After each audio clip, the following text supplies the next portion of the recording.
Well, greetings and salutations, everybody. Welcome back to the channel for this installment of Open Mic, the show where the mic is open, the floor is yours. What do you guys want to talk about? That is what we are here to discuss today on Open Mic. And you know, to all of you guys who are joining me this late, I know on the East Coast right now, it is New York time.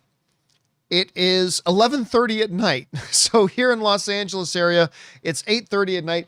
We're doing this one a little bit late because I'm a Canadian. There was a Canadian team in the Stanley Cup final. Edmonton Oilers, Wayne Gretzky, Mark Messier, Yari Curry's, Grant Fuhr's old team. And they were down 3-0 in this series, battled all the way back to tied up 3 games apiece. Game 7 tonight. Edmonton came up short, but whatever. They kind of made history by coming back from 3-0 to tie it up.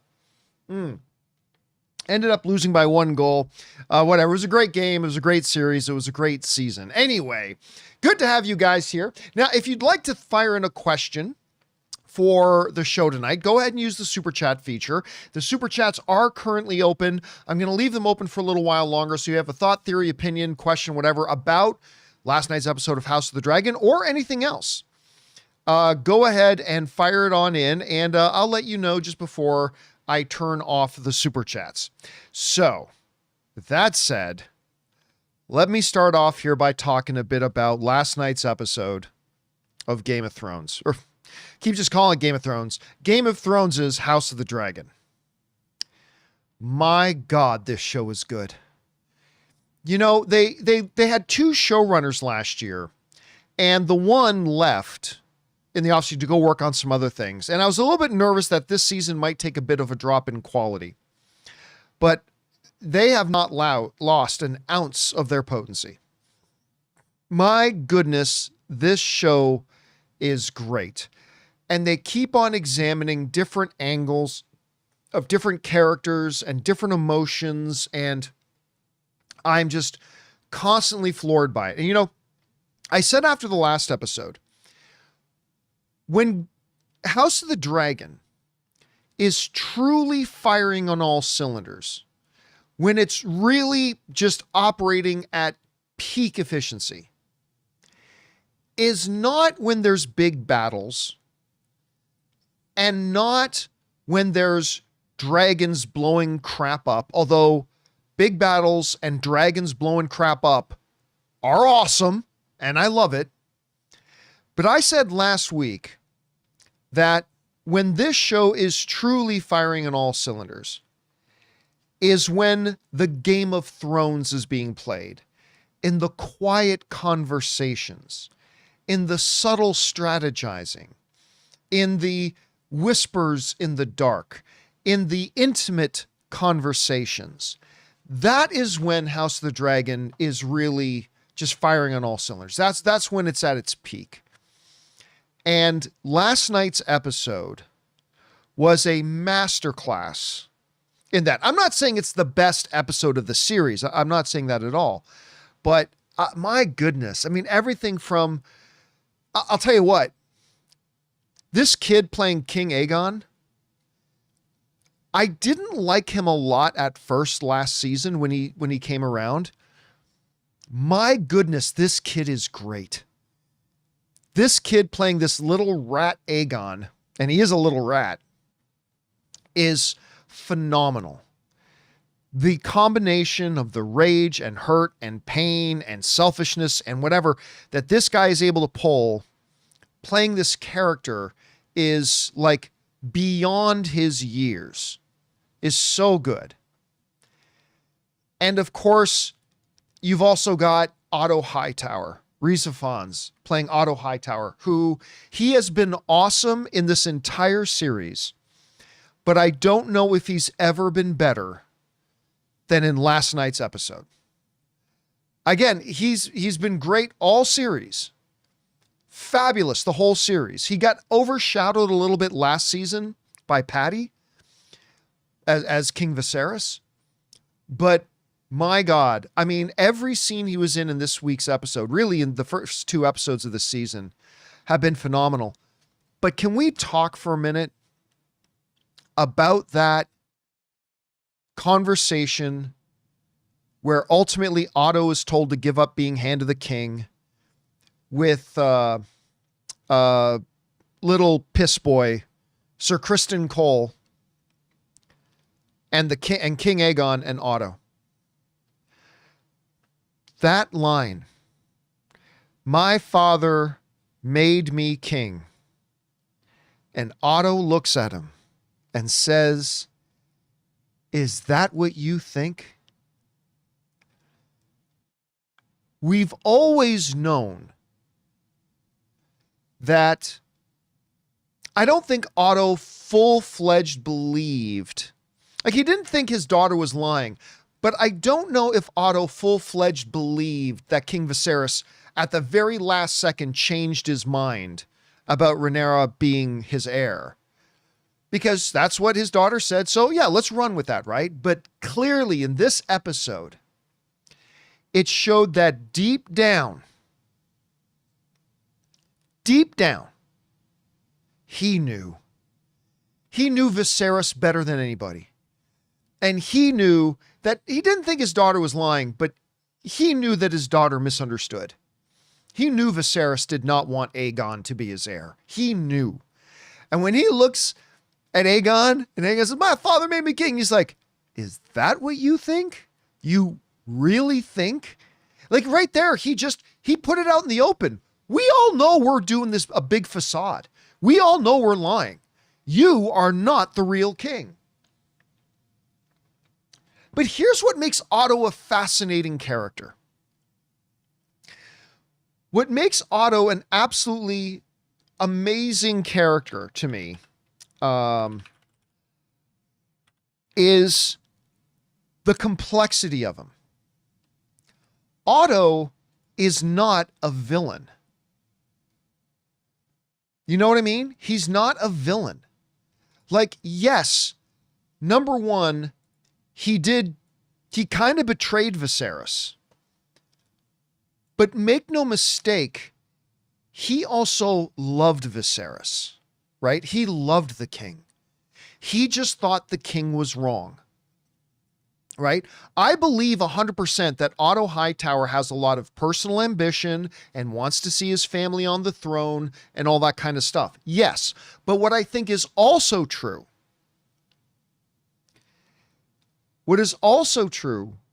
is that he's sincere. He really did believe that if Rhaenyra became queen, it would tear the kingdom apart. I think he honestly believed that. So while I believe he acted out of ambition and out of selfishness, I mean, obviously positioning Viserys to take his daughter, even though she was way too young, but whatever. I also believe it is true that he honestly, in his heart of hearts, thought that what he was doing was what was best for the kingdom. I really believe that. And I think this episode kind of proves that. He loved Viserys. He loves the kingdom. He just thought that Rhaenyra becoming queen was going to destroy the kingdom. And then in last night's episode, as Otto is standing there and finding out what his idiot grandson has done. I'm sorry. Yeah, his idiot grandson has done. He's starting to realize I was wrong. Like Rhaenyra may have caused a lot of division in the kingdom, but me putting this impetulant pup on the throne might have been worse. It might have been worse. And then he's reflecting, looking at his idiot grandson. And again, this character is fantastic. And I love the job the actor's doing, but that character is an idiot. Looking at his idiot grandson, he's even growing. You see in the scene that Otto, even though he already loved Viserys and knew Viserys was a great king, he's realizing just now, even though he knew Viserys his whole life, he's just now realizing just how good of a king Viserys, like looking at his idiot grandson, who is now sitting on the Iron Throne. He's now realizing just how good of a king Viserys was, and how good they had it under Viserys, and how right Viserys was and how wise Viserys was. And I think in that scene in that room is the first time that maybe he considered Viserys was right. Viserys was right. It would have been better if Rhaenyra was on the throne. He still believes Rhaenyra on the throne was going to cause problems. There was going to be strife in the kingdom, but he's now realizing he was right. And I was wrong. And you know what? I love that scene too. When he's sitting with his daughter, Alicent, in that room and talking about, we are going to fix this. I'm going to go do this, whatever. And Alicent says to him, I have sinned. And he's like, I don't want to hear about it.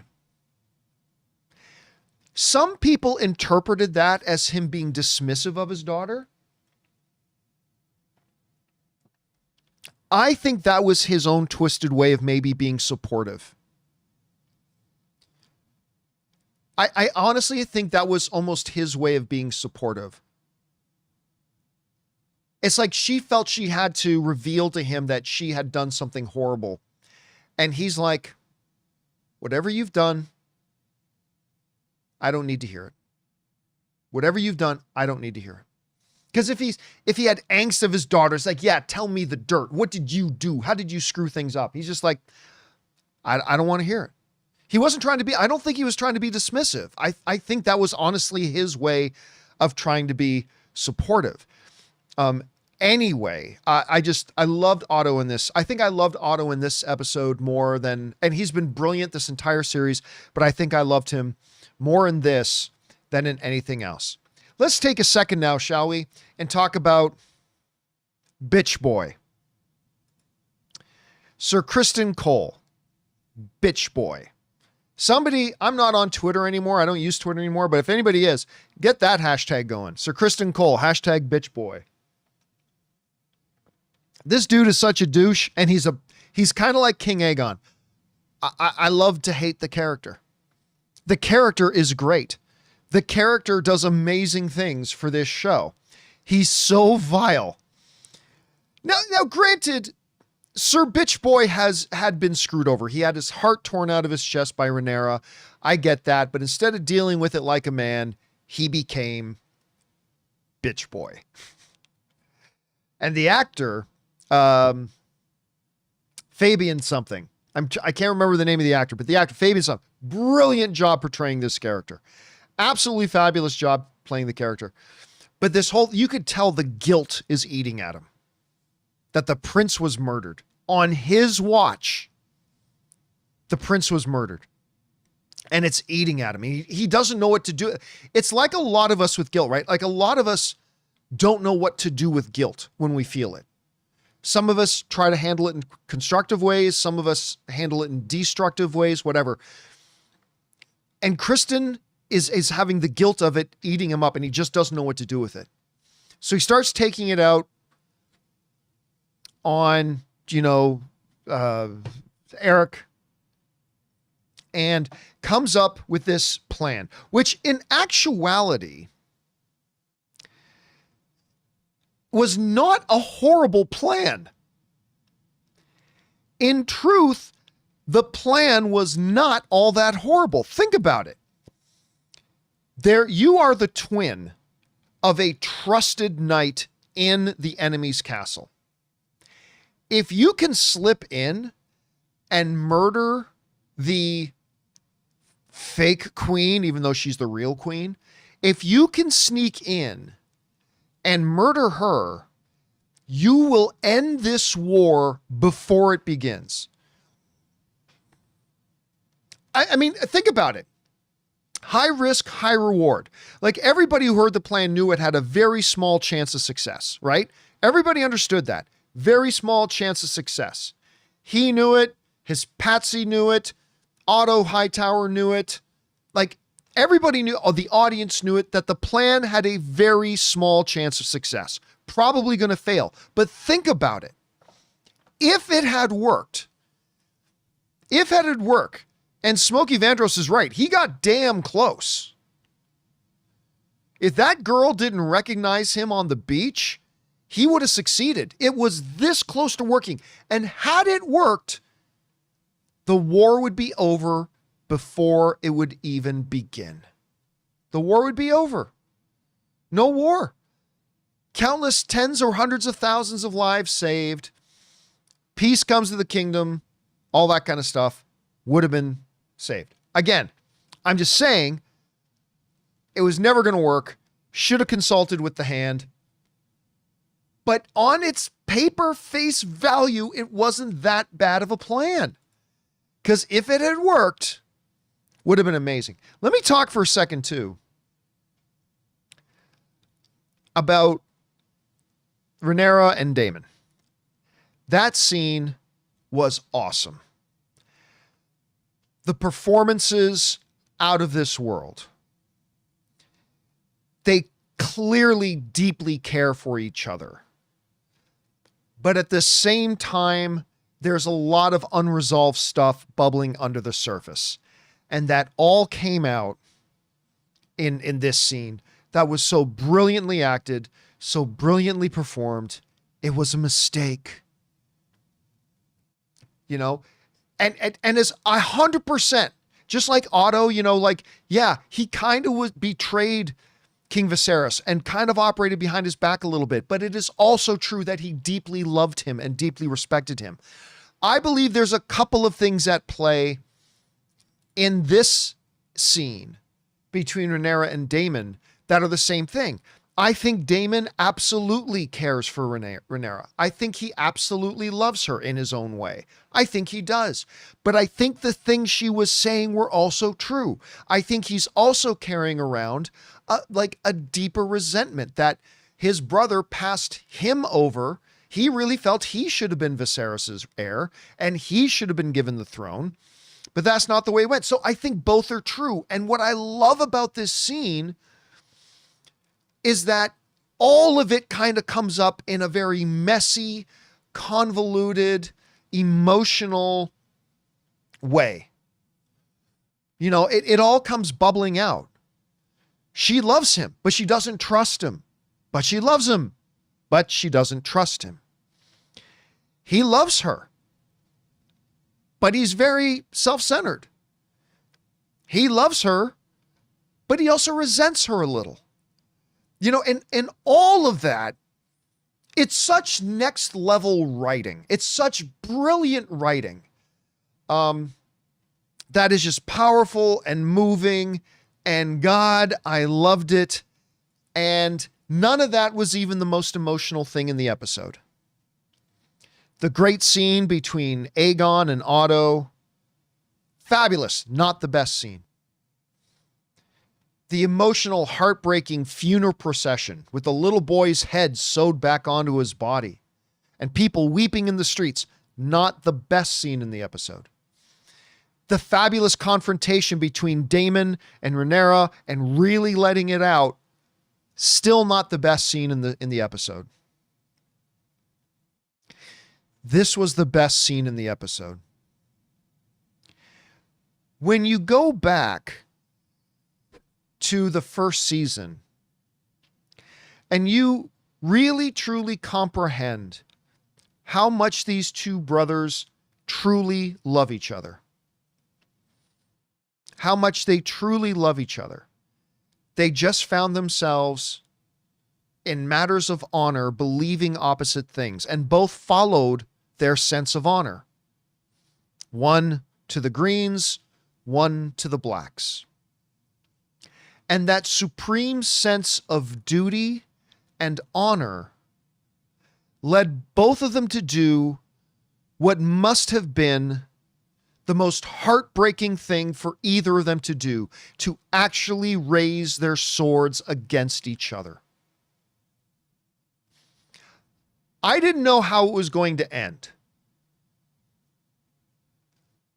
But just when the one brother ran in and lifted his sword, I got emotional watching it. I got straight up emotional about it. Before the first clanging of the swords.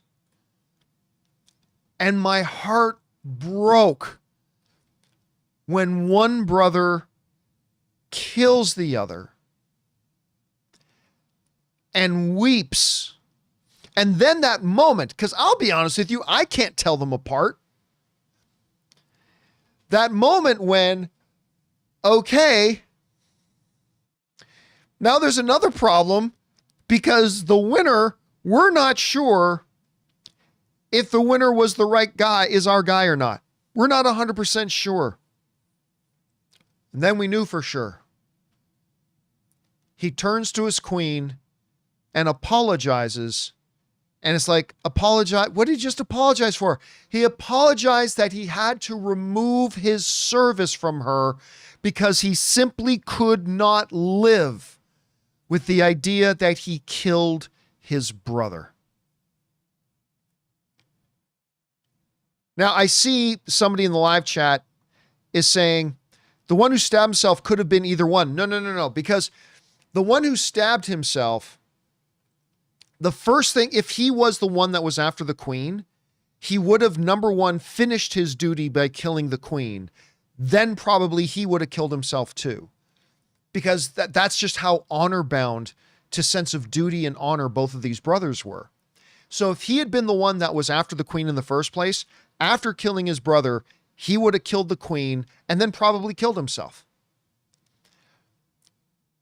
But Eric turns to his queen and it says, I'm sorry. And you're like, for what? And it's because he was sorry because he had to leave her service. He had to leave her service and he killed himself because he just could not handle the heartbreak of losing his brother and being the one that murdered him. My heart broke. I'm watching this and my heart broke. It is a top 3 or 4 scene of the entire series to me. And I adored it. I loved it. And yeah, it was just bloody fantastic. And by the way, I mentioned this on the John Campea Show a little bit earlier today. But they did something in last night's episode that I thought was brilliant. Because in all these talks of high houses and courts and thrones and lords and ladies and power elite, very rarely do these shows take a moment to show us from the perspective of the average person living in King's Landing and living in Westeros. And they did something that I thought was brilliant. They flashed a scene to that, I believe he's a blacksmith, I think that's his trade, where he goes home to his wife. He lives in this humble little hut of a house. And just him and his wife talking about the struggle that it is for just the average people in Westeros, the average people living in King's Landing. And just talking about how there's not enough food, the king's making promises, but when is that help going to come? We're all suffering. We're all hurting. And I understand he's not an average person, but the perspective was from that of an average guy, right? The guy who stood in the throne room, petitioned the king, but it just takes a minute to cut away and show the hardships, what this war that hasn't even fully started, how it is affecting just the people living there. And I thought that was an amazing moment, an amazing thing, because for us, as I think for me as a viewer, it makes me appreciate even more when kings and lords and ladies and queens are talking about things they're going to do. It also helps us to keep in mind how this will affect just the other people living there. And I thought that was brilliant. I really did. I thought it was absolutely brilliant. So overall, I am deeply in love with the show. I love this show so much. I'm not even 100% sure, guys, which one I'm preferring more. I'm not 100% sure whether I'm preferring The Boys season 4 right now or House of the Dragon season 2. They're both very, very different shows, and I'm passionately loving both of them. Enough that it's kind of making up for my disappointment of The Acolyte right now so far. But, you know, there it is. Anyway, guys, What did you think about the episode? You got some thoughts on it? Go ahead and fire it in and let us know. All right.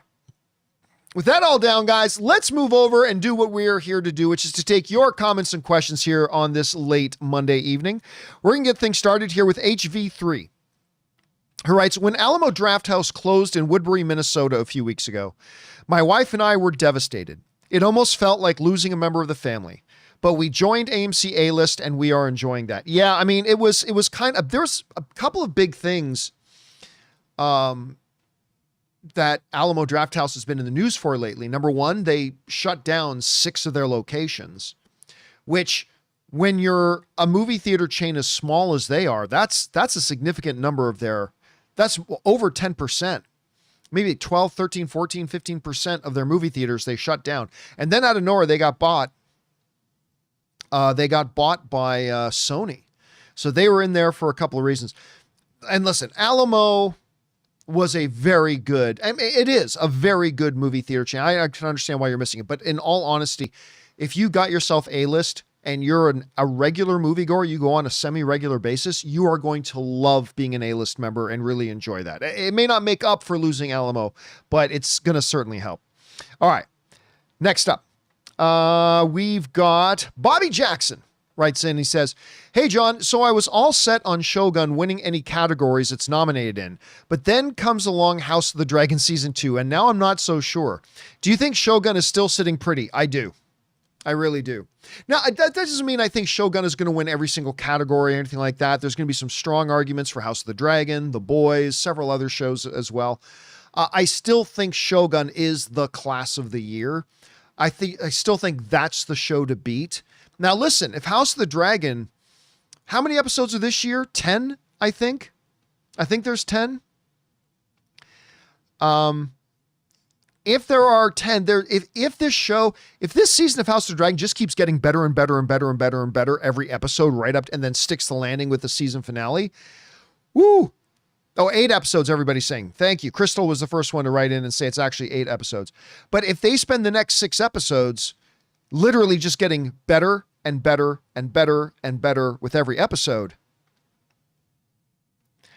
then I'll tell you what, then it's going to get interesting come Emmy time. Because right now the Emmy is Shogun's. It belongs to Shogun. Best drama series is going to go to Shogun. But if House of the Dragon can continue just getting better and better every episode, it could get really interesting. It could get really, really interesting. All right, thanks for that, Bobby. Next up, Christopher Brickner writes, John, would you watch Highlander 2, Catwoman, and Battlefield Earth back-to-back with no breaks, even for bathroom, while eating 3 pounds of ketchup and eggs if it caused the Maple Leafs to win a Stanley Cup? Watch some movies and eat some bad food? Dude, I would do a lot more. I would do a lot more and a lot worse for the Toronto Maple Leafs to even get to the Stanley Cup final. Something they have not done in my entire lifetime. As long as I've been alive, the Maple Leafs have never been to the Stanley Cup. To just get there, there's many laws of men that I would break. Many laws of men that I would break for that to happen. All right. Christopher Brickner, that's a devil's bargain. Indeed it is. Alex Von Gollum writes, let's see. Sir John, I'm sad we might not see Otto in the next episode. His performance in his scene with Aegon and Kristen was jaw-dropping. Want to see him again so badly. It's true, but thus is the nature of the shows in the world of the Game of Thrones. There are so many storylines and characters and different levels of things going on that you simply can't have. Like even Tyrion couldn't be in every episode. Even though Tyrion, Peter Dinklage, was the MVP of the show, he couldn't be in every episode. There's just too much other story to tell. And the great thing about this House of the Dragon series is that there's not really a weak link. I thought it was Aegon, the idiot king, but now he's turning into, even though we hate him, he is a great character. His brother, Aemon, is a great character. Alicent, Otto. I mean, like there's so many storylines going on now and everything that they just can't possibly. And the good news is that even if Otto's not going to be in the episode next week, It just means we're going to get other really good stuff. And that's part of the trade-off with the show being so deep, I think. All right. Next up, Big Mouth Stan writes, when the fight between the Cargill brothers, Eric and Arik, happened, would you tell the difference between the twins? No, I didn't. I couldn't tell the difference. I honestly couldn't tell you who won and who killed themselves at the end of their fight. Again, I think it was pretty clear that it was Rhaenyra's guy who won the fight, because had it been Aegon's guy, before killing himself, he would have, out of a sense of duty and honor, he would have finished his mission and killed the queen. That's what he would have done. And then after killing the queen and fulfilling his duty, out of grief and the horror of the death of his brother and his own, and his being the murderer, he would have killed himself, but not until killing the queen. Instead, he won and turned to his queen and preemptively apologized for removing from her his service, and then proceeded to kill himself. And yeah, it was just, I'm getting emotional just thinking about it, guys. I'm getting straight up emotional just thinking about it. All right. Next up, Alex Von Gollum writes, I'm so excited about A Quiet Place Day 1. Me too, man. Just a couple of days away. It comes this Friday, Thursday, technically. I haven't seen any serious marketing. I fear it might flop. What do you think? Oh, it's not going to flop. It's definitely not going to flop. But I mean, here's the other thing. I mean, none of the movies have done great. So let me see here. A Quiet Place box office. Let me just pull up the... So the first Quiet Place, it made, well, I mean, actually it did quite well. It made $340 million. And the second one, A Quiet Place Part 2, made $297 million. So they both made around the $300 million range overall worldwide. I think it's got a shot at that. I mean, the thing that's working against it is that the original cast isn't there. John Krasinski's not there. Emily Blunt's not there. The kids aren't there. This family that we've been following in the world of A Quiet Place isn't going to be there. And that's going to work against it. But I still think it's going to do north of 250 when it's all said and done. And they keep the budget on these movies pretty reasonable. So I'm going to guess around 250. I think it'll do okay. But again, we'll find out. I'm going to go see it on Thursday. I'll let you know what I think about it. All right. Next up, Ian McAllister writes, in the discussion of the top on-screen dragons, Smaug still reigns supreme. I completely agree. But Daemon's Caraxes is coming in real close. What are some of your other favorite on-screen dragons? Favorite on-screen dragons. I'll tell you what, it's hard for me to even think about many on-screen dragons. I mean, what was the one, help me out in the live chat, guys. What was the one that Sean Connery did the voice of? MJ McVie is saying, yes, Puff the Magic Dragon. Puff would have to be up there. Puff the Magic Dragon lived by the sea. Oh, of course, the dragons in How to Train Your Dragon. I mean, that's animated, but still. Donkey's Dragon. It wouldn't be one of my favorites, though. Wouldn't be one of my favorites. But yeah, absolutely the great and mighty Smaug. That's, I think, oh, Gavin, that's what it was, Dragonheart. That was Dragonheart. But yeah, Smaug would have to 100% be it. And then, yeah, there's Falkor, the Luck Dragon in Neverending Story. That's a good one, too. But, yeah, it's got to be, it's got to be Smaug. All right, next up. J-Ma writes, Tom Glenn Carney, Aegon, is a standout this season. 100% he is. And I just got irritated by the character when he first came around and, you know, this aged up version of Aegon. But I'm telling you, he's turned into a hell of a character, and brilliant performance by this kid. Really enjoying it. All right. Big Mouth Stan writes, why do I feel like Aegon getting rid of Otto Hightower will ultimately come back to bite him on his Targaryen ass? 100%. Listen, I don't know this, but I have a feeling he might switch sides. I think he might switch sides.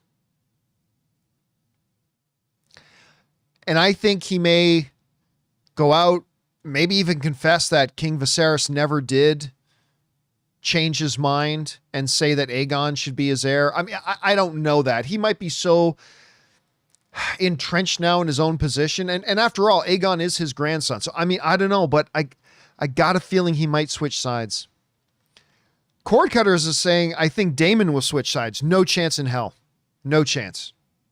Number one, he's too loyal. Like, despite all of his selfishness and all of his ego and all of his butthurtness, all of that kind of stuff, he loves his family too much. He's too committed. He's too loyal to his own family. He ain't gonna do it. He ain't gonna switch sides. No way.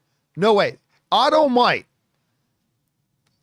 I like what Double's saying. Otto might call in audible. Sports fans will know what that means. So, yeah, but I don't think Damon does. All right, Forever Blue sends in a $20 super chat. Thank you, Forever Blue, for supporting us in that level. And Forever Blue writes, I only know Rizafans from Little Nicky and Spider-Man, but God, his Otto was the standout for me in episode 2. Everything he planned and built over the years crashes down in his face.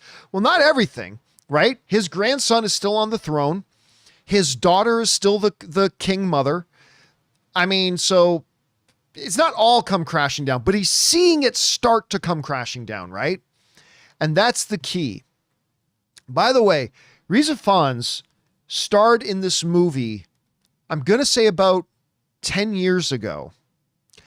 Bonus points to anybody in the live chat who knows the title list, because I can't remember it off the top of my head. But Reza Fons starred in a movie that basically looked at Shakespeare was a fraud. There are people who believe that. There are people who believe that William Shakespeare never actually wrote his stuff. He actually stole it from somebody else. Do any of you guys remember the name of it? I'll keep an eye on the live chat, see if anybody remembers it. But Reza Fons starred in that movie. And that was the movie for me that I went for Anonymous. 00711 was the first one to come up with an Anonymous. That was the movie for me that made me really take notice of him and going, oh my God, this dude's serious. This dude can really act. And he's just proved it every time he's been on screen, man. All right. Thanks again for that, Forever Blue. Next up, Donaldo Martinez writes, do you have a favorite Robin Williams performance? For me, it's Dead Poets Society. That movie is fantastic. It is. I mean, listen, he won an Academy Award. He could have won several, right?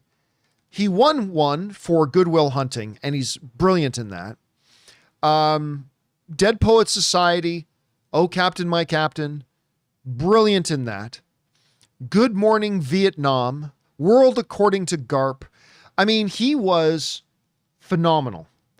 For me, I think his best performance was actually not one that he won the Academy Award for, even though he was incredible, amazing, and fully deserving of winning the Oscar for Good Will Hunting. But I honestly think his best performance, as great as he was in all these other ones, including Fisher King and Insomnia, one of my favorite Christopher, why am I freezing on the Batman? I'm suddenly freezing on Christopher Nolan, probably one of my favorite films. But I think my favorite performance of his is Good Morning Vietnam. I mean, a lot of people, we just look back on it. Forrest Whitaker was in that too, by the way. It's amazing. I think it was before he won his first Academy Award. Good Morning Vietnam. But he's brilliant in it. He's brilliant in it. And yeah, people mentioning Mrs. Doubtfire, The Birdcage, 1 Hour Photo. So good. But yeah, for me, it's Good Morning Vietnam. I think that might be my favorite performance of his. All right, next up. And Hook. Hook was great. Sam Fisher writes, Nerdist put out some BS articles saying it's getting harder to choose a side. No, it isn't. Daemon acting on his own is not Rhaenyra's fault. Oh, no, it's not getting hard to choose a side. Listen, there is only one side. Viserys named his heir. His heir is Rhaenyra. She is the rightful queen. Period. End of story. End of sentence. That's it. There's nothing else to question, nothing else to debate. And the only reason that Aegon's kid ended up being murdered is because they usurped the throne. The Greens, usurped the throne. That's it. There is no other side. She's the rightful, and if she had been given the throne as she's supposed to have, none of this would be happening. So yes, no, they are wrong. It is not getting harder to choose a side. They are 100% wrong. Then they escalated it with Aegon killing Rhaenyra's son, killing the first dragon. I mean, no, it's not hard to pick a side. It is clear which side we should be on, the true queens. Anyway, not that both sides aren't going to do some dirty things, but, son for a son. Ian McAllister wrote, also, how about that new intro animation? Oh, for House of the Dragon, where instead of the maps, it's the tapestry? I love it. I still prefer the old style, I do, with the maps coming up and rising up and all that kind of stuff. I think I prefer that. But the tapestry thing is incredibly creative. I really do enjoy it. It's really well done. All right. Next up, Alex Von Gollum writes, my most anticipated movie for the rest of the year is War of the Rohirrim.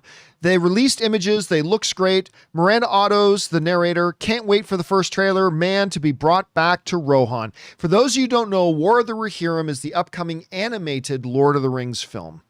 It's set before the events of Fellowship of the Ring, and it looks great, and I'm very excited about it. I hope it's awesome. Fingers crossed, Alex. They played some footage at it at an animation festival not long ago, and apparently the reception of the footage they saw was fantastic. So I'm really excited. I wouldn't say it's my most, for me, obviously Deadpool is my most anticipated. Joker is right up there as well. I love Moana, so Moana 2 is going to be up there too, but I am very excited about War of the Rohirrim, Alex. Like really excited about it. All right, next up. Big Mouth Stan writes, I hope 23 Jump Street revives comedy movies if it ever ends up getting made. Those type of movies don't seem to have any pop cultural significance anymore.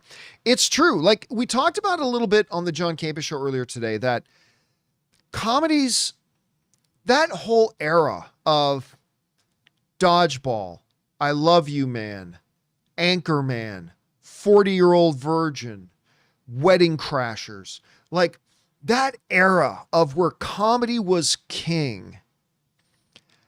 Old School, Haunted Autumn just put in there. Old School as well was another one. Like that era of comedy where comedy was king. It's just not there anymore.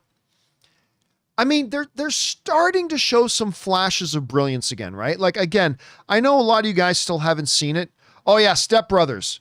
Nolan, that's right up there near the top. Step Brothers is in my top 5 favorite comedies of all time. It's one of my favorite comedies ever. Hangover is another one. Yes, that whole era, right? But, recently Joyride was out, that I think is the best comedy in like a decade. I think Joyride is like the best comedy in a decade, and nobody went to go see it, which is really unfortunate. Anyone But You, the Sydney Sweeney, Glenn Powell film did actually became a nice, modest little hit. And it's a really good little movie, but still not a lot of people watched it. Strays. Actually, Andy Scott just brought that up too. Strays, I thought was hilarious. I really liked Strays. Nobody went to go see it. Did not do well at the box office, but I thought the movie was funny. So we're starting to see in the last 2 years or so, we're starting to see some really nice comedies pop up, but they're not relevant anymore. And it might take something like a 23 Jump Street to come back to not only be the next really good comedy, hopefully, but hopefully also then put it back on the map for average film goers and start to make comedy relevant again. It might take a big event comedy like that to finally make that happen again. But there have been some good comedies lately. All right. Next up, Ray Loves Trenchcoats writes, had a fun movie day this weekend. Saw Thelma, Bad Boys, Inside Out 2, and If. Thelma is amazing. Yeah, a lot of people telling me that Thelma was really good. I did not have a chance to see it. I also didn't have a chance to see the Bike Riders yet because Ann and I were gone for the last 4 days. We went out to Vegas for a bit of a little quick vacay. Got away. That was good. But other than that, man, Bad Boys, Inside Out 2, and If, I think are all really good. I'll be honest with you guys, I am still confused. I am still confused about not so much that If didn't do great at the box office. That's okay. It didn't look great. Like, If didn't look great. But I'm still confused by like the critic rating it got. Because let me pull it up here. So if I go to If Rotten Tomatoes, it did not do great. It's actually got a 49%. If has a 49% on Rotten Tomatoes, which I'm sorry, but that makes no sense to me. I mean, I don't think it's a top 10 movie of the year, but I thought If was really heartwarming and really charming. Wasn't the best film, but I really quite enjoyed it. And I am still kind of shocked that it didn't do better than it did. And Bad Boys was a nice hit. Inside Out 2 is obviously smashing records, but that sounds like a good time at the movies, man. All right, next up. Sam Fisher writes, edit, it was TV Guide, not Nerdist. Oh, talking about saying that... what was it saying? They said that, oh yeah, it's getting harder to choose sides. Yeah, it's not getting harder to choose sides. Not at all. All right, guys, listen. I'm going to be turning off super chats now in about 30 seconds. So if you still have a thought, comment, or question you want to fire in, go ahead and do it now because I'm going to turn off the super chats, like I said, in about 30 seconds. Now, before we get to the rest of the questions that have come in, we're going to take a quick moment here, guys, and thank the sponsor of today's episode, our friends. I love them. Ann and I love these bed sheets. Our friends over at Miracle Made. Guys, we want to take a second to thank a sponsor of today's video, Miracle Made. Did you know that your temperature at night can have one of the greatest impacts on your sleep quality? If you wake up too hot or too cold, I highly recommend you check out Miracle Made's bed sheets. Inspired by NASA, Miracle Made uses silver-infused fabrics and makes temperature-regulating bedding so that you can sleep at the perfect temperature all night long. When they arrived at our house, my wife Ann loved the feel of them so much, she couldn't even wait for me to get home to put them on our bed. Miracle Made has self-cleaning. These sheets are infused with silver that prevents up to 99.7% of bacterial growth, leaving them to stay cleaner and fresh 3 times longer than other sheets. Miracle Sheets also have incredible comfort and quality. Miracle Sheets are luxuriously comfortable without the high price tag of other luxury brands and feel as nice, if not nicer, than sheets used by some 5-star hotels. So go to TryMiracle, that's TryMiracle.com/Campea to try Miracle Made sheets today. And whether you're buying them for yourself or as a gift for a loved one, if you order today, you can save over 40%. And if you use our promo code Campea at checkout, you'll get 3 free towels and save an extra 20%. Miracle is so confident in their product, it's backed with a 30-day money-back guarantee. So if you aren't 100% satisfied, you will get a full refund. So upgrade your sleep with Miracle Made. Go to TryMiracle.com/Campea and use the code Campea to claim your free 3-piece towel set and save over 40% off. Again, that's TryMiracle.com/Campea to treat yourself. And thank you to our friends at Miracle Made for sponsoring today's episode. All right, guys, with that down, let's get back over to your questions here, shall we? We're going to pick things up here with Jared, who writes, the monologue with Otto was brilliant, absolutely. You can see his face slowly realizing just how good they had it with Viserys as king when schooling Aegon. Yeah, 100%. And you know, Aegon doing what a young, inexperienced, temperamental rat character that he is, does the dumbest thing. He gets rid of Otto as his hand and makes frickin' Kristen the hand. I think if anything's going to lead to the downfall of Aegon, it's going to be that move. That move of making, Kristen the hand is like the dumbest thing. I mean, it's great dramatic. It's great for the dramatic elements, but it's going to be the dumbest thing that he's done. All right. Next up, we've got Christopher Brickner, who writes, if The Acolyte episode 5 has at least one good fight scene, to me, that will make it better than both episodes 3 and 4. I hate to say it. it would be very difficult to be worse than episodes 3 and 4. Now look, after the first 2 episodes, I said, there's a lot of red flags, but there was also signs of promise. I still think Soul is a very good character, but the action, the fighting was wonderful. Like really high level stuff. The fights are great. So, I mean, again, there were a lot of red flags, but there were some signs of promise. So I said after the first 2 episodes, I'm going to have to wait and see. Like, let's see how this goes. I think there's potential, but there's also a lot of red flags. Let's see how this goes. And then episode 3 happened. And then episode 4 happened. And it's just gone to crap.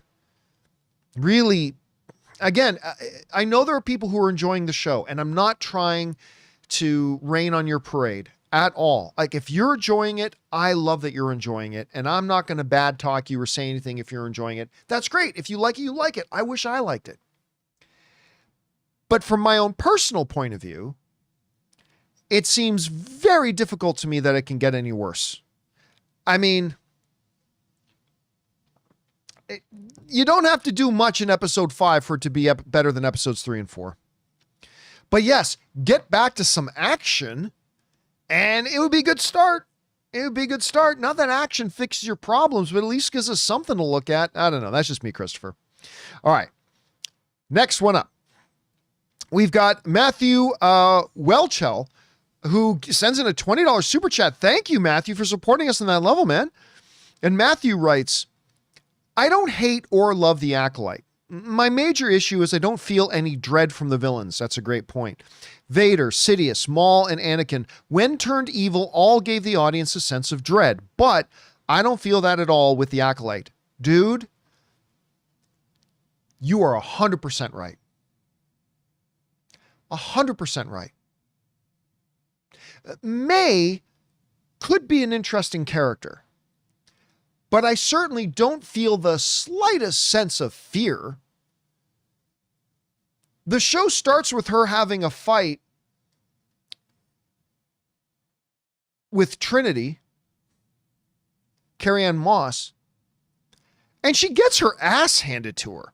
I mean, the only reason she walked away from that fight is because the Jedi was more concerned with saving the life of an innocent bartender, knowing it was probably going to lead to her leaving herself exposed and getting killed. That's in every step of that fight. May got her ass handed to her. Then we see her try to fight Soul, and Soul beats her ass. Like, nothing at all made me feel like, uh-oh, May's here.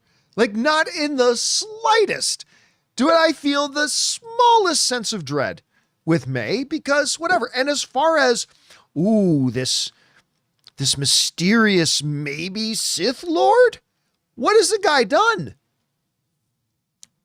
Why should we feel anything about whoever that is? Oh no, look at him. He's standing on a rock and turning on a red lightsaber. Oh,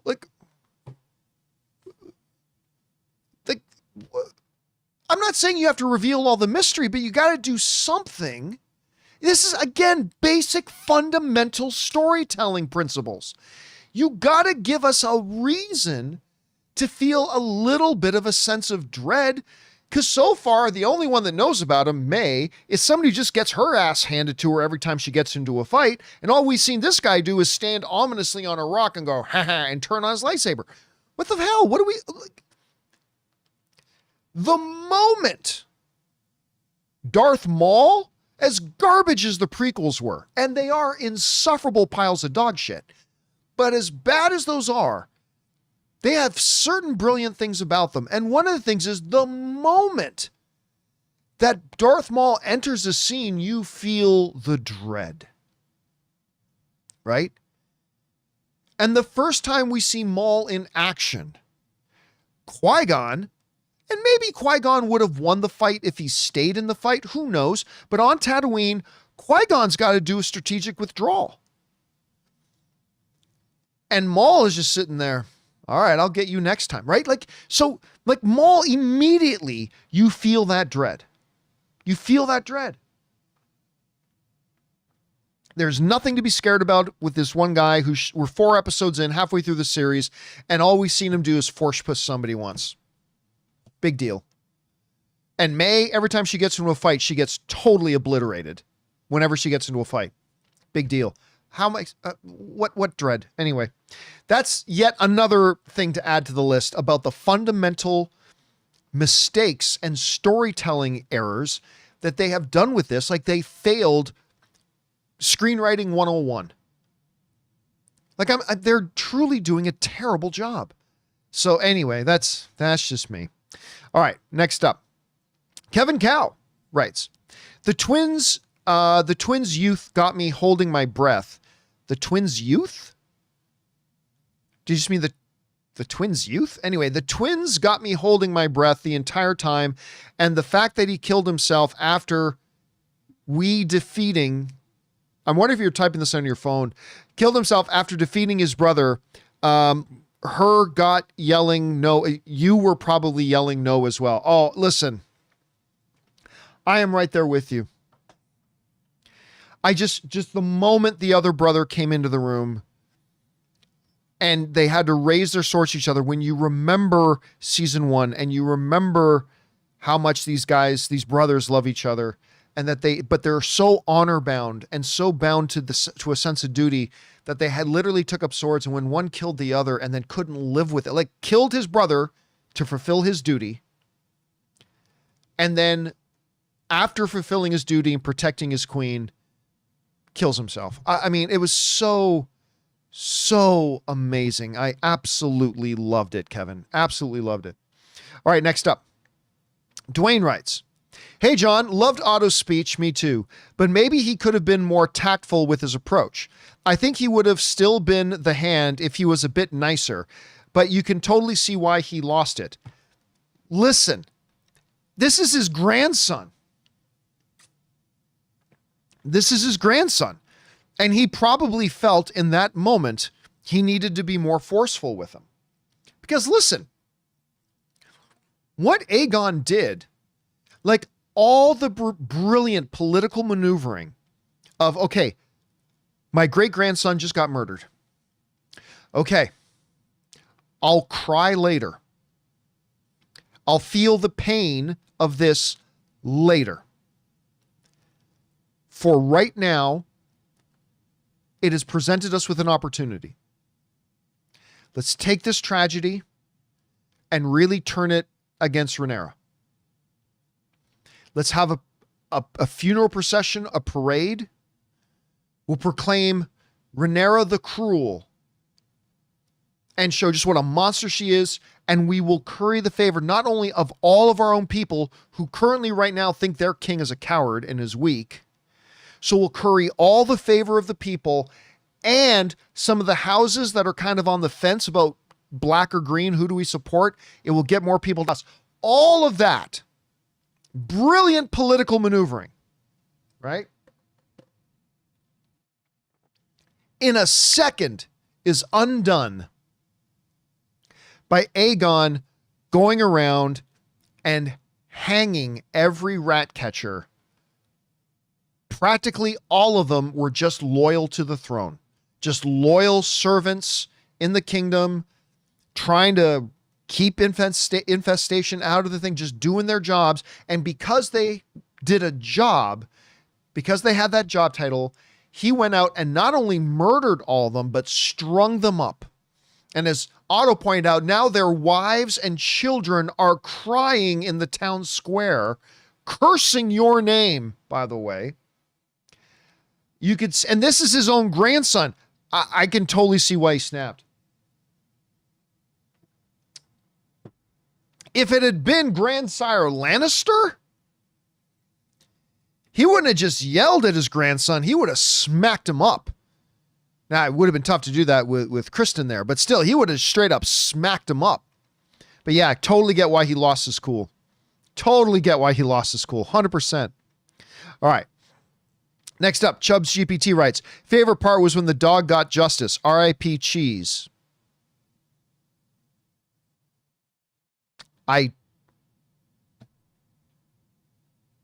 I don't know what we're talking about. If you're talking about the dog that he yelled at in the last one, I don't remember. Anyway. All right. Prince DQ writes, I'm absolutely loving House of the Dragon. When the funeral cart got stuck. Oh my God. Oh, when the funeral cart got stuck, I 100% thought the child's head would roll off the cart. I didn't think that would happen. Although I think Anne said, oh my God, his body's going to fall off the cart and fall into the mud. And I thought, oh, please don't do that. That would be like some Super Dave Osborne. For those of you who even know that reference, that would be some Super Dave Osborne stuff. That would be some Homer Simpson falling out of the back of the ambulance stuff. Like, I hope they don't do that. Like, it gets jammed and the kid's body falls into the mud. I'm like, oh, don't do that. But just the fact that it got stuck, it just, oh my God, that was so painful. I mean that in a good way. Like, watching it was like so uncomfortable. And it's like, what the hell? Like, what the hell? Oh, that was so well written, but so uncomfortable. All right, Cinemike writes, hi, Cinemike here. Just how good do you think Deadpool and Wolverine needs to be? Just needs to be good. Like, honestly. It cannot be bad. Because if it's bad, my God, the MCU's in trouble. Because everybody's looking to this movie as Marvel Jesus, like they say in the trailer, right? But it doesn't have to be a top 5 Marvel film of all time. It just needs to be good. Because a lot of people are going to go see this movie. How many people is up for debate? But I think everybody agrees at this point that a lot of people are going to go see it. And if a lot of people go to see it and it's good, people smile, people laugh, and people have a good time. Doesn't have to be earth-shattering. Doesn't have to be, this is the greatest comic book movie I've ever seen. None of that. It's good. They laugh, and they come out with a smile on their face, and they have a good time. That's going to do a world of good for the MCU.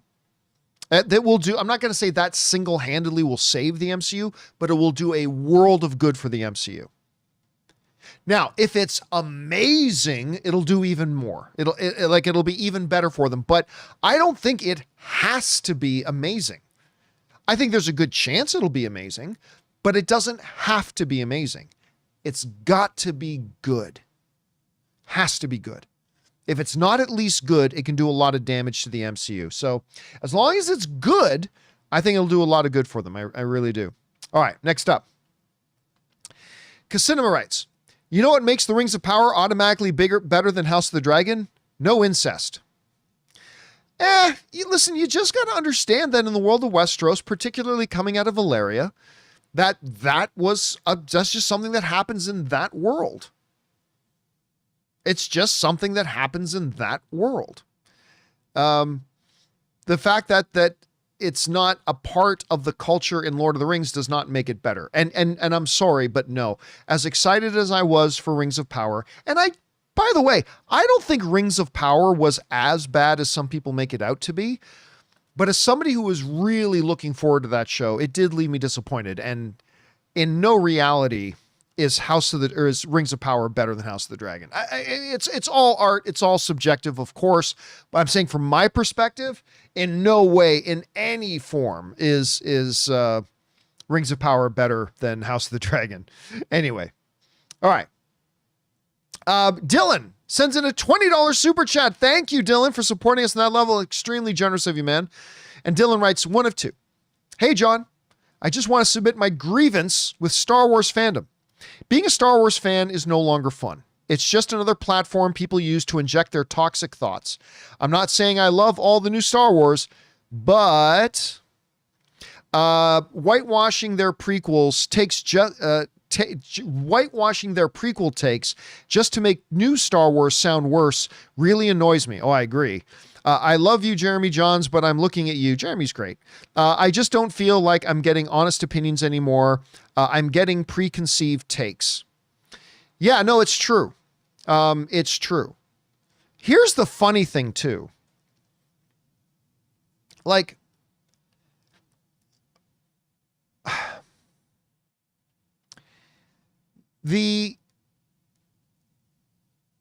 there is a corner online, a dark, insufferable, toxic, cancerous, poisonous, vile, evil little dark corner of the online world that,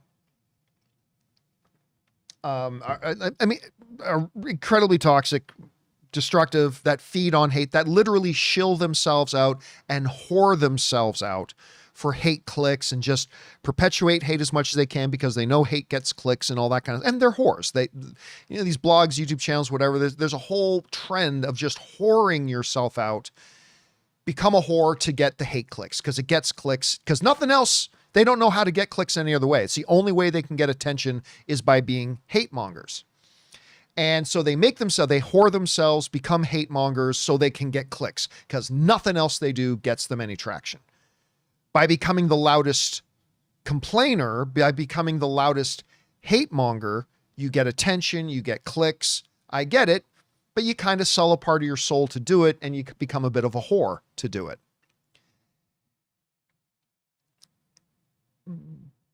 But it's important for people to understand that that is a small segment.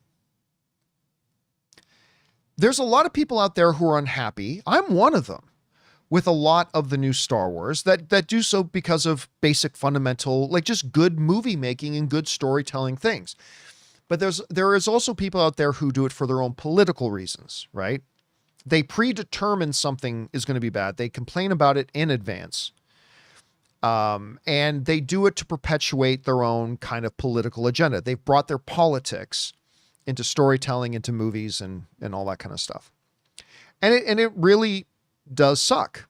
And a part of that is to suddenly try to rewrite history, take Stalin out of the picture, and try to rewrite history and pretend like the prequels were good. The prequels were insufferable garbage. But they also had some things about them that I like. They had some very positive elements that, and I think in principle, it was a good idea for a story, but be that as it may.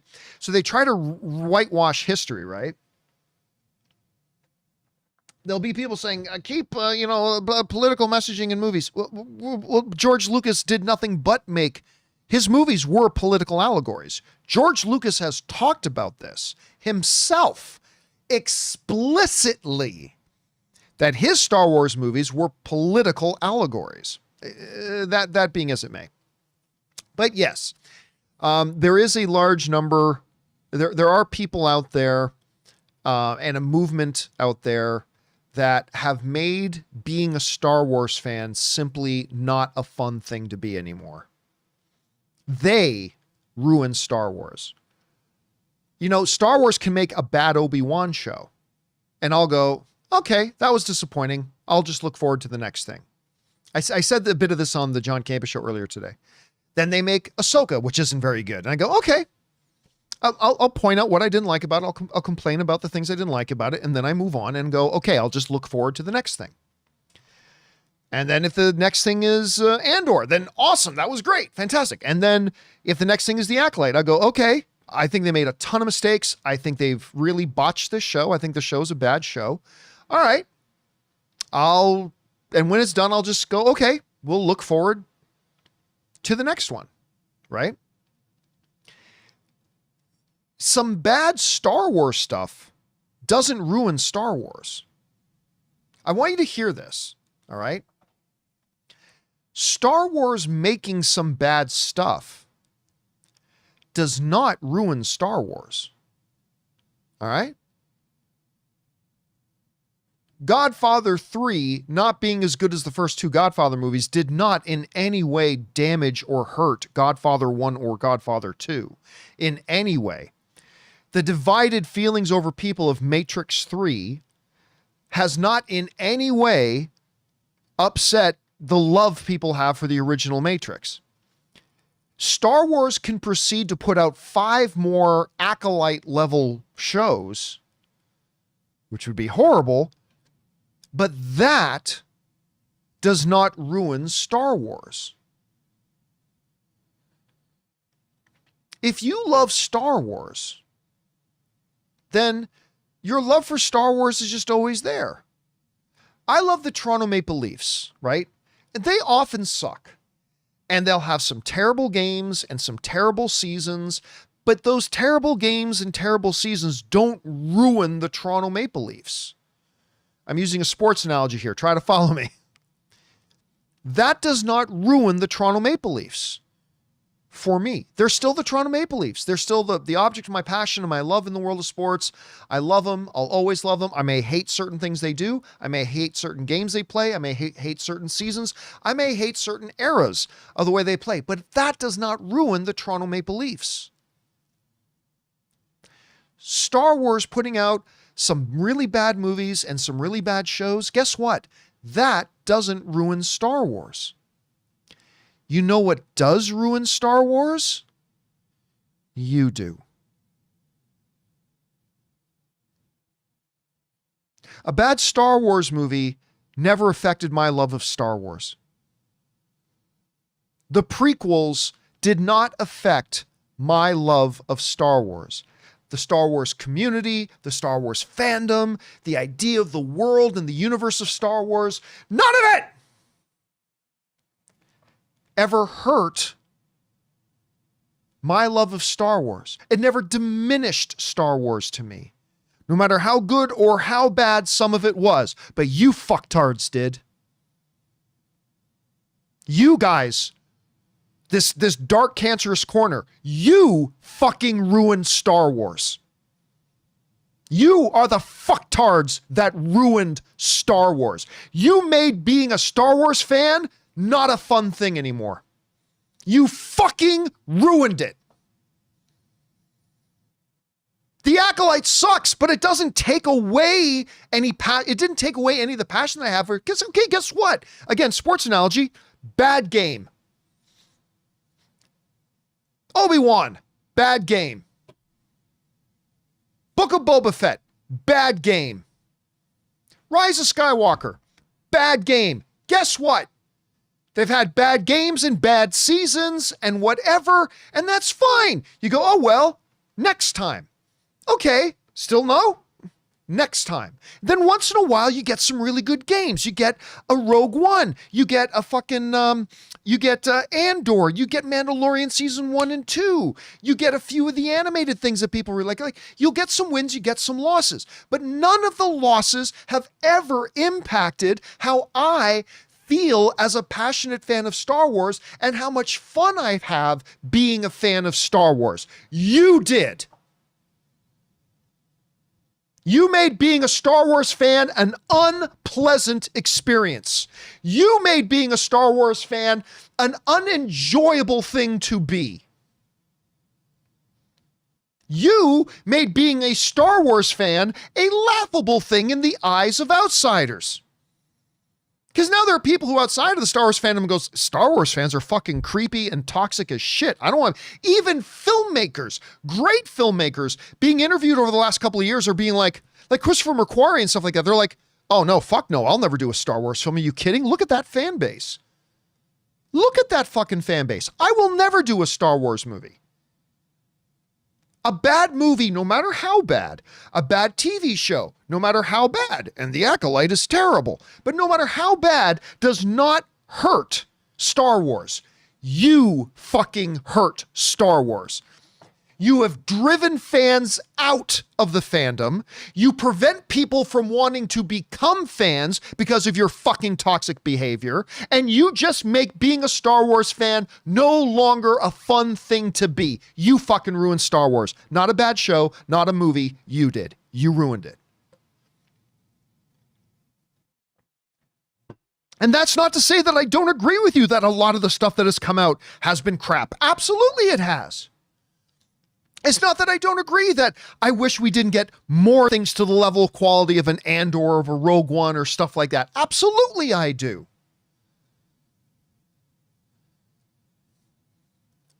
But you fucking insufferable pussies have just made it an unbearable place to be. You make it an uncomfortable, you make it an unenjoyable, you make it an unpleasant thing to be a Star Wars fan. When I talk about Andor, right? Like what, or not Andor, when I talk about The Acolyte, I'll be very careful. And I do it on purpose because I do want us to all be resonant to this. I think The Acolyte is just terrible. It's just terrible. But one of the things I always want to remind people of is that, listen, if you're one of the people that are enjoying it, I'm not trying to take away from your enjoyment of it. I love that you enjoy it, and I'm jealous because I wish I enjoyed it. And all that is true. I'm just saying from my perspective, I really dislike this one. I don't like this show. I don't think it's working. I think it's quite bad. But if you like it, that's awesome. And I'm glad that you do. When you actively try to take away other people's enjoyment of something, when you fucking organize to try to take down people who like something that you don't like, to belittle people who like things that you don't like, you're just fucking ruining the fandom. You're completely fucking ruining the fandom. And I'm sorry. Because guess what? Like a Toronto Maple Leaf fan, coaches will come and go, owners will come and go, players will get traded or retire, and free agency will bring it. Everything changes, right? Right? George Lucas was there, now he's not there. Kathleen Kennedy's there now, she's not always going to be there.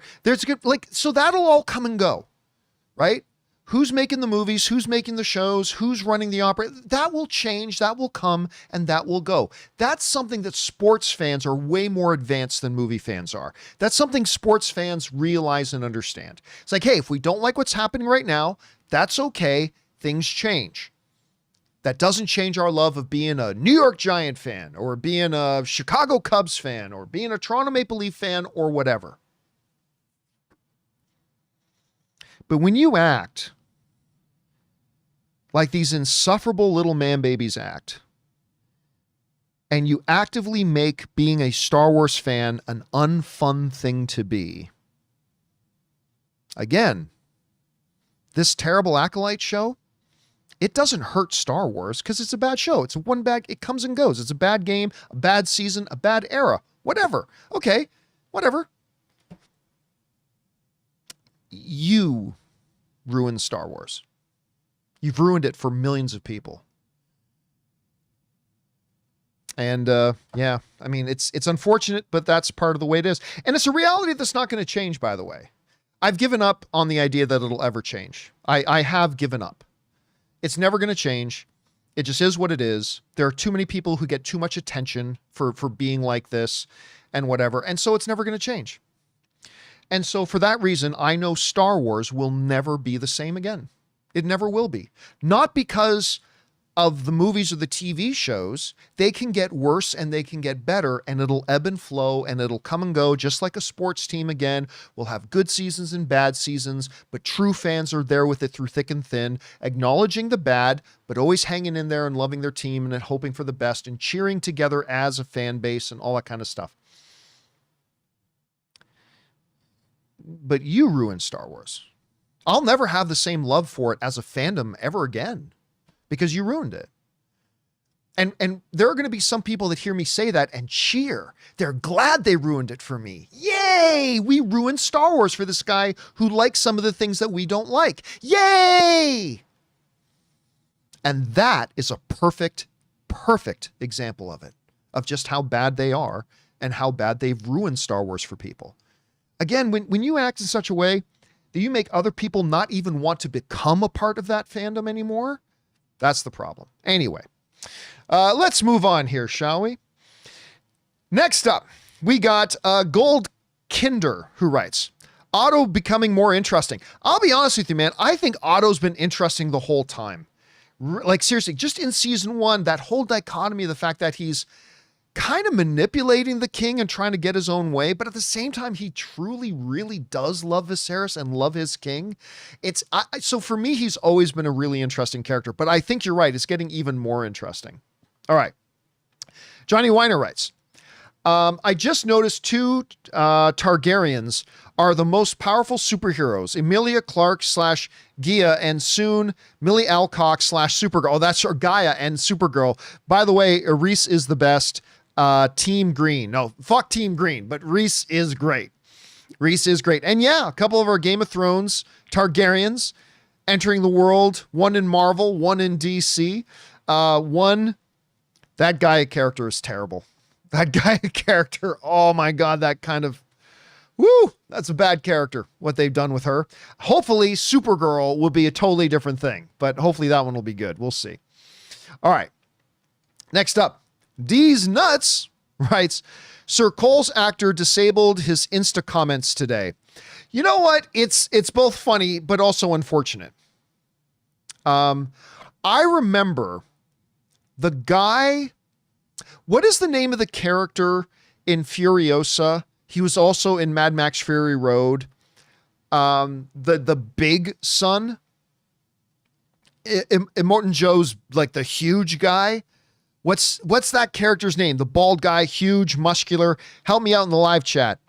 What was Nathan Jones, the actor, right? But what was the character's name? It was Imperious Rictus, whatever. He was talking. So in Furiosa, minor spoiler warning, in Furiosa, his character tries to sexually assault a very young little girl, Furiosa, right? Because he's a monster. And Furiosa gets away before he can do the horrible things he was going to do to her. Well, he had to get on social media. Nathan Jones had to get on social media and like plead with people, guys, I am just an actor playing that character. I'm not Rictus. I'm not that guy. I'm an actor just playing a role. And like, cause he was getting a load of hate on social media. I hope people understand that this dude playing Kristen is just a actor playing a villainous role, and to give the guy a break. Just give the guy a break, for heaven's sakes. He's just an actor playing a character. Anyway, all right, Sam Fisher writes, I honestly thought Otto was going to show up at Dragonstone and join the Blacks. Listen, I don't know if that's going to be all that far off. But here's the problem that could hold that back. He knows if he just shows up at Dragonstone, there's a good chance they just cut his head off. So, I mean, I don't know. Like, I do think he finds a way maybe to change sides. I don't know that for sure, but it's going to be a little problematic because, again, he's kind of the architect of the usurping of the throne. It was his decades and decades long plan and machinations and designs that led to the usurping of the throne. So he may show up there and just get his damn head cut off. I'm just saying, maybe. Anyway, let's see. Next up, Sam Fisher also writes, I may have missed it, but how did the prostitute woman recognizing Eric save Rhaenyra? She did tell the guard. Did she tell the guard that it was escorting her? Oh, yeah, I think so. Or immediately turn around and got back to the castle. Now, remember, it didn't happen instantaneous because he was sneaking around the castle for a while. Some time was passing as he was sneaking around the castle trying to find Rhaenyra. Then when he did, then he finally goes in, and it wasn't until even a few moments after that that his brother comes in the room. So there definitely was time. Because she stopped almost immediately and said, hold on a second. So she could have either just told that guard, or she could have just said, take me back to the castle, or whatever. There was definitely time for something like that to happen. So that's my guess at what happened there at any rate. All right, next up, Zetnus writes, I love Game of Thrones for its complexity with its character.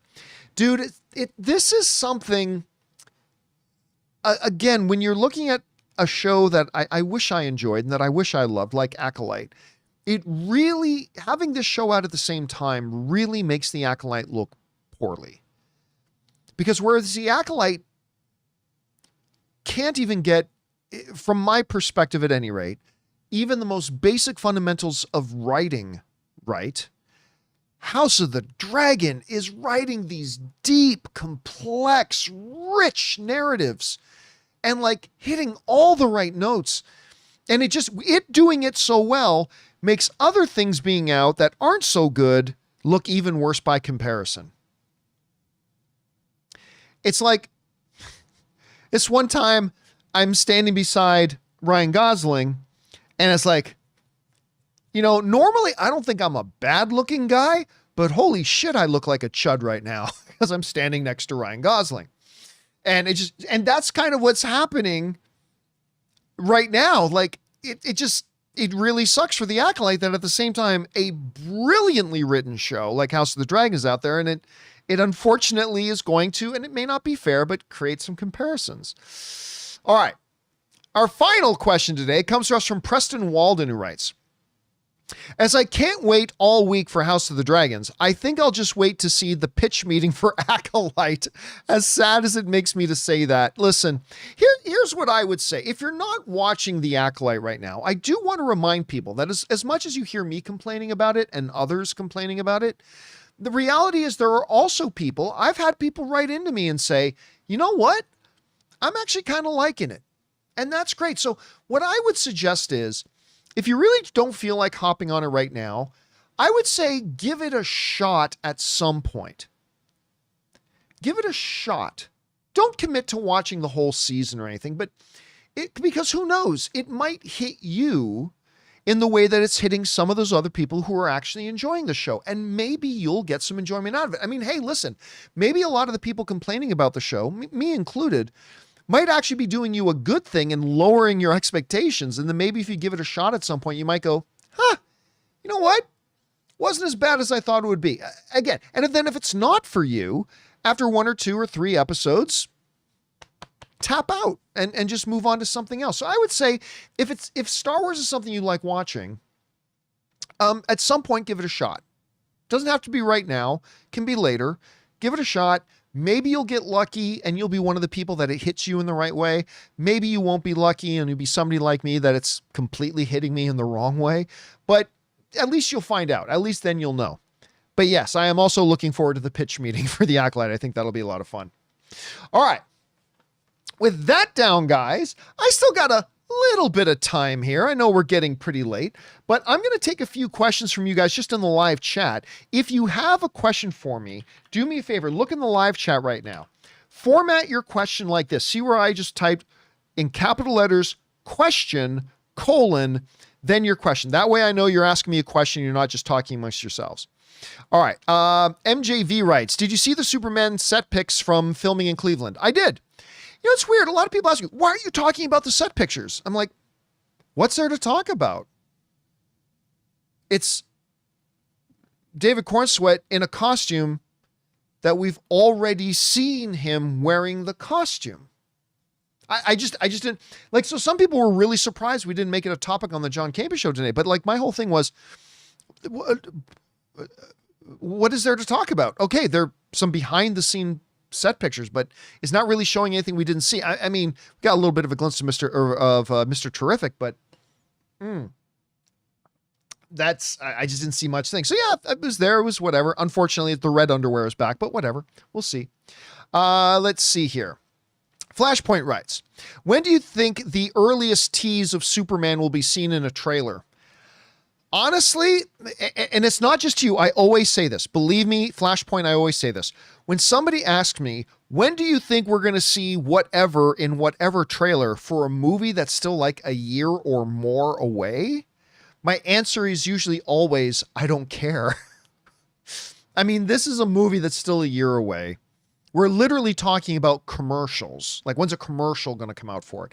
And don't get me wrong, when I find out that a Superman trailer drops, I'll be very excited to run over and check it out. I'm not honestly very worried about or concerned about when the first trailer comes out. My kind of feeling will be the earliest we'll see something is about 6 months out. 6 to 5 months out, I think at the earliest. Yeah.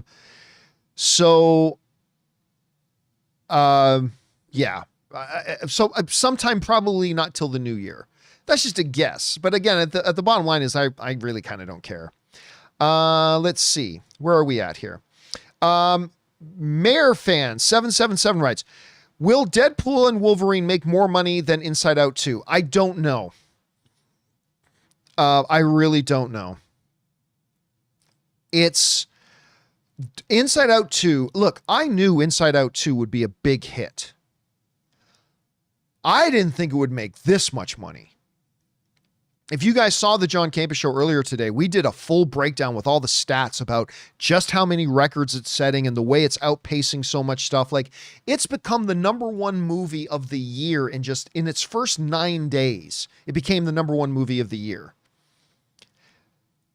The biggest second weekend ever in the history of animated films, the 7th all-time highest grossing second weekend ever for any film. It's already heading towards $800 million. It's probably going to cross the $1 billion mark. Now, there are still a lot of people that don't believe that Wolverine and Deadpool can make $1 billion. I don't know what to tell you. I mean, I think it's clear that it can.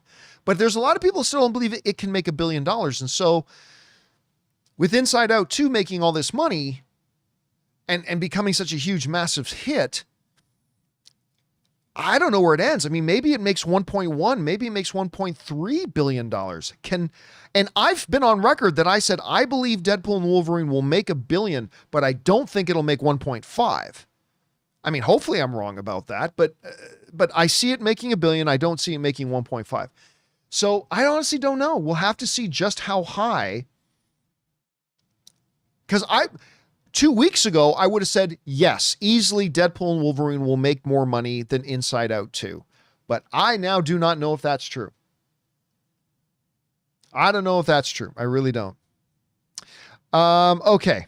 Next up. Superman writes, is it safe to say Superman will lose money instead of making money? Not necessarily, but look, this is what I've been telling people, right? For a long time, and everybody thinks I'm nuts, but I'm telling you, you watch. The first Superman movie that's coming, the first film of the new DCU, is not going to financially be a big hit. There's too much baggage that's coming along with it. All the utter failure of the DCEU.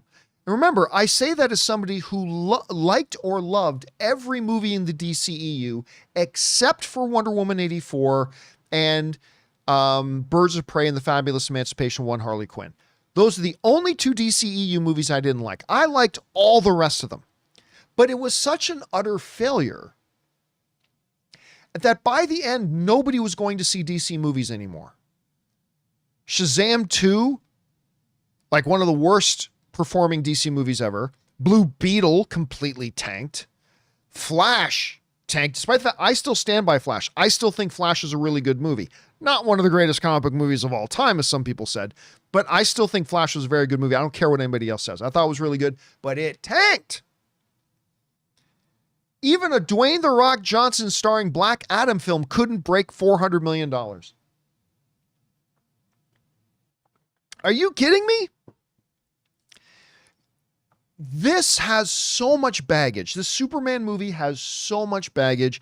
It is such an uphill climb. And I've been telling everybody, and nobody wants to listen to this, but I've been telling everybody that this first Superman movie doesn't even need to do all that well. What it needs to do is be really good. Not just good. It needs to be really good. Why does it not have to do financially great, but it has to be really good? Because the main job of this first Superman movie is to start the rehabilitation process. They need to repair the reputation of DC on the big screen. That's their mission. So I'm going to tell you what, and people think, no, John, it has to make $1 billion. It's got to be big hit or they're going to be ruined. No. You're wrong. You're wrong. I am telling you this. Believe me. If the first Superman movie barely or even just a little bit fails to break even, forget being a hit. Like just if it even gets close to breaking even, but the audience and the critics really liked it, they are going to take a victory lap. They're going to call that a huge win. Why? Because building a cinematic universe is not about one movie. They need Superman to be great, not so it can make a lot of money, but so their second and third and fourth and fifth and sixth and seventh and 15th and 20th and 25th movies can make money. They're not being short-term, short-sighted, small ball thinking. They're thinking, James Gunn and Peter Safran are thinking long-term. They're thinking big picture. And big picture says it's not important if the first Superman movie makes money or not. It's not important. I mean, don't get me wrong. They would love it if it could make a lot of money, obviously. But they know big picture, it's not all that important if the first one makes money. But for the big picture, it's incredibly important that it's well received by the audience and the critics. Because that will lead to the next movie doing a little bit better. And if that's great, that'll lead to the next movie doing even better. James Gunn and Peter Safran are not sitting back and saying, our whole world depends on if Superman does well. No, they're saying our whole world depends on if the first phase of our first 10 movies does well. If Superman loses $100 million, but their first 10 movies make a profit overall of 2 or 3 billion, you think they're going to be worrying that the first Superman didn't do all that well? They're not going to care. Let me make it another sports analogy. You think a coach cares that they are behind in the first quarter? You think an NFL football coach cares too terribly much if they're losing in the first quarter, but by the end of the game, they've won by 25? You think he's going to go into the locker room and go, this was terrible. We were losing in the first quarter. This is terrible. No, they're going to be popping bottles and celebrating because at the end of the game, they had won. 5, 6, 7 years from now, James Gunn and Peter Safran and David Zaslav and everybody else involved is not going to be worried about how well financially did the first Superman movie do. They're going to be thinking about and talking about and worrying about how good was that movie at setting up the success of the future films and how have we done with our first 10 movies overall. That's what they're thinking about. Big picture. Not short-term, tiny thinking. They're thinking big picture. So I don't think the new Superman movie is going to be a big hit, to be honest with you, financially, because it's just too much baggage that it's got to deal with. But can it start the process of rehabilitating and reshaping and recreating the image people have of DC on the big screen? Yes, it can do that. And will that set up the new DCU for success moving forward? That's their main question. That's their priority. And that is what's keeping them up at night. Not anything about how much money does the first Superman movie make. That's not what they're worried about. That's what peasants think about. Peasants think about what's going to happen right now. Kings think about what's going to happen as a legacy. What's going to happen in the next 20 years. You know, that's the level they're trying to think at. All right, last one I'm going to take because this just came in. Brian K. writes, not movies, but pros and cons of owning a Tesla/electric vehicle. Yeah, so Ann and I, you have to understand, I drove for about 5 years. I drove this really cheap Pontiac Sunfire. And then for about another 8 years after that, 7, 8, 9, 10 years, something like that, I drove a secondhand 15-year-old Integra. Beaten down, barely running Integra. Because I'm the type of guy that I believe my basic financial philosophy is, and this is why I have no student debt, why I have absolutely zero credit card debt, why other than the mortgage on my house, I have no debt in my life. The reason is not because I'm a millionaire. No. The reason is because I've had a philosophy ever since I was a financially struggling student living in a 0-bedroom, 375 square foot bachelor apartment, sleeping on my sofa, which was also a cot. And that is this: I never go into debt. I knew I would always have to once I bought a house, but I never let myself go into debt. My philosophy is, if I can't afford to buy something with the money I have in my wallet, then that means I can't afford to buy it. So for many years, I drove this really cheap car, and then I drove for a whole bunch more years this beaten down, hand-me-down, ancient car, all while I put money away. And I put money away, and I put money away, and I put money away for nearly a decade. Because I was not going to buy a car that I could not afford. I was going to save, I was going to save, I was going to save until I could buy the car that I wanted, and not buy it on a payment plan, but buy it. Now, that doesn't work for everybody. I'm not trying to give you financial advice. I'm simply telling you what I did, okay? And Ann was driving a 7-8-year-old Honda Accord as well. So that she had before we got married. Now, we had talked that when we were going to get a new car, it was going to be an electric car. Because I just think there are too many advantages with an electric car. So,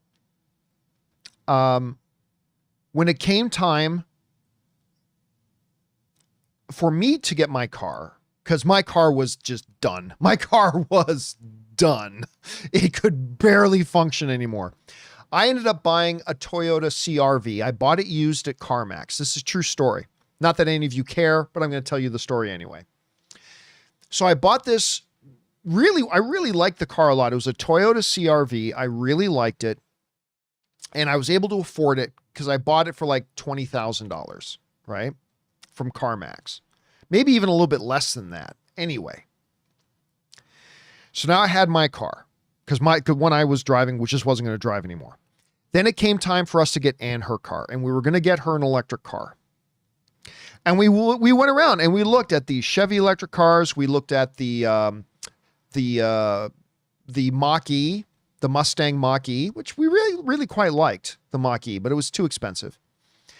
And as a last ditch thing, we went and looked at a Tesla, and we took Ann in a test drive of a Tesla Model Y, and she fell in love with it. So I just asked the guy, just what's the best price that I can get? I'm not going to get it on finance. I'm going to buy it outright right now. If you can tell me how much it is. They gave us a pretty good deal. I bought the car. So Ann started driving that.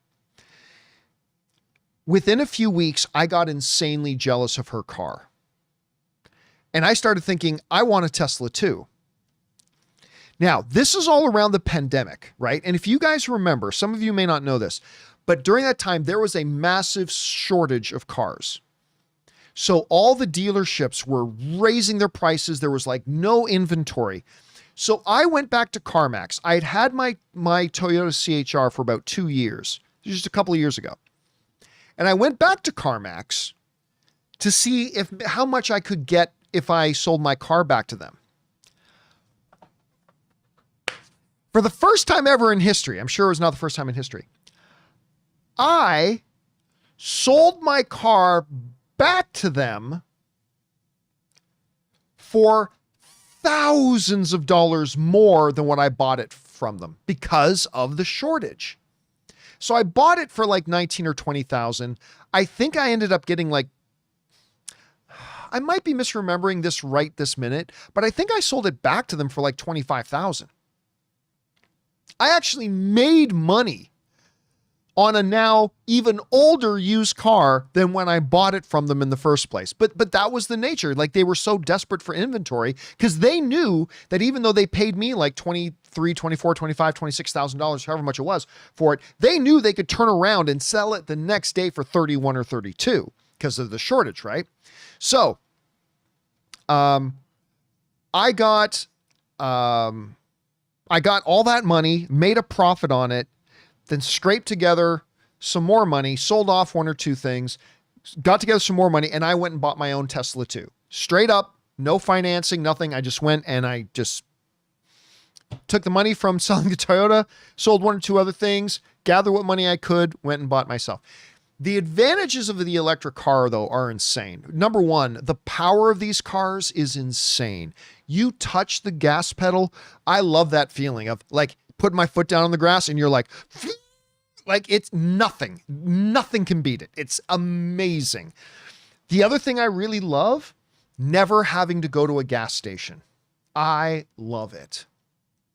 I've got solar batteries here in my office that we use to run. I threw some solar panels up on my patio cover, and I've got solar batteries in here that they charge. And then we run the whole studio off of the solar batteries, including the little air conditioner in here.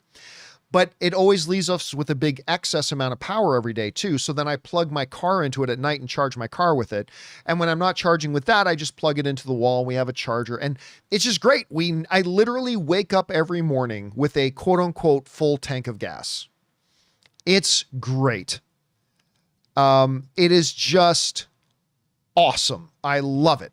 The only time I ever have to go to like a Tesla charging station is when I'm driving to Las Vegas.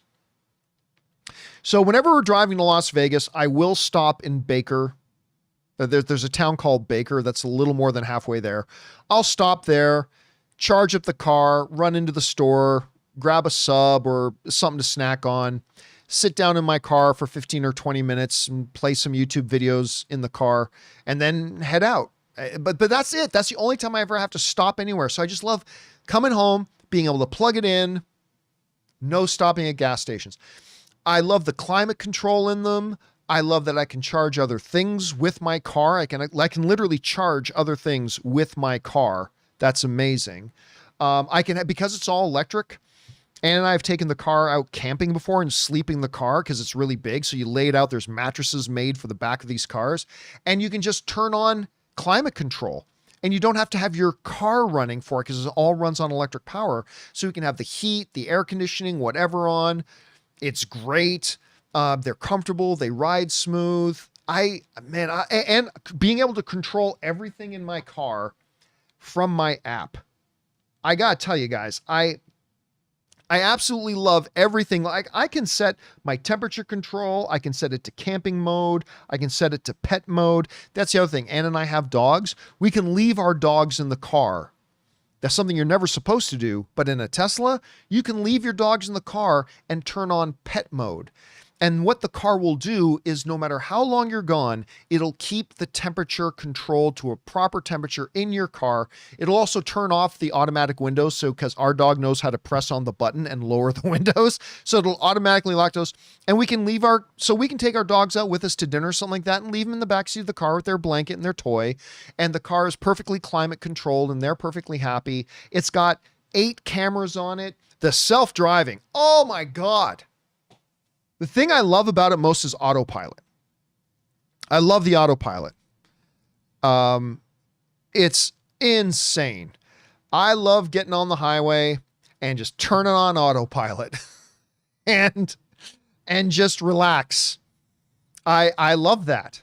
I still pay attention. Don't get me wrong. I'm not going to break any laws, but I mean, I love getting on the highway and turning on autopilot and just kind of being able to sit back with my drink, my food, blah, blah. And the car takes care of everything.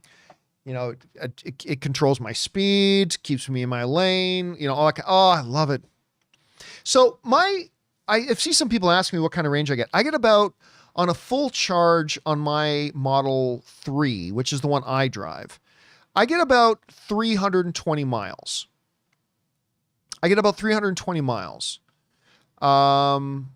So that's pretty good. Ann's Model Y, she doesn't have the long range edition, but at full charge, Ann's Model Y will get about 280 miles. But again, we plug in at night. I plug into my solar batteries, whatever. And we wake up in the morning and we have full charge every day. So it's pretty, I gotta admit, I really like it. I don't think I'll ever go back to a gasoline car. I don't think I will ever go back. Like my next one might not be a Tesla. Like I might try one of those. The Ioniqs look really good. I really like the Ioniqs. So the Hyundai, the Kias look really good. The EV5, the EV6, the EV9s, those look really good. I love the Bolt EUV that Chevy puts out. New electric cars are coming out all the time. I even toyed with the idea of getting one of those Ford F-150 electric pickup trucks, but they're really super expensive. They're like, you can pay like $100,000 for one of those. I'm like, that's a little pricey. I don't have a, I can't just pull out $100,000 and drop it on a truck. But I can honestly say I will never go back. And the nice thing too is that more and more car manufacturers are coming out with electric vehicles, and more electric vehicles are coming out. The prices are starting to come down finally. They're becoming more affordable. I will personally never go back. And it has nothing to do with environmental issues either. Like I'm happy there's good environmental things as well. Like I'm not burning gas when I drive. That's great. But I love the electric car for all the benefits of the car. I really, really do enjoy it. And, I'll never go back to a gas car. But for me, other people may like a gas car, and that's great. No problem. We all get what we like. Anyway, that'll do it, guys, for today's installment of Open Mic. Thank you so much for being here and making this little show part of your day, especially for all you guys on the East Coast where it's getting close to like 1:30 in the morning. Thank you guys so much for coming along and being with us on today's Open Mic where we talk about anything. I never thought today we would talk about cars, yet here we are. Thank you guys so much. Don't forget, come on back and join us tomorrow for the next installment of the John Campea Show. We'll look forward to seeing you then. That'll do it for me for now, guys. Thanks a lot for being here. My name is John Campea, and until next time, my friends, bye-bye.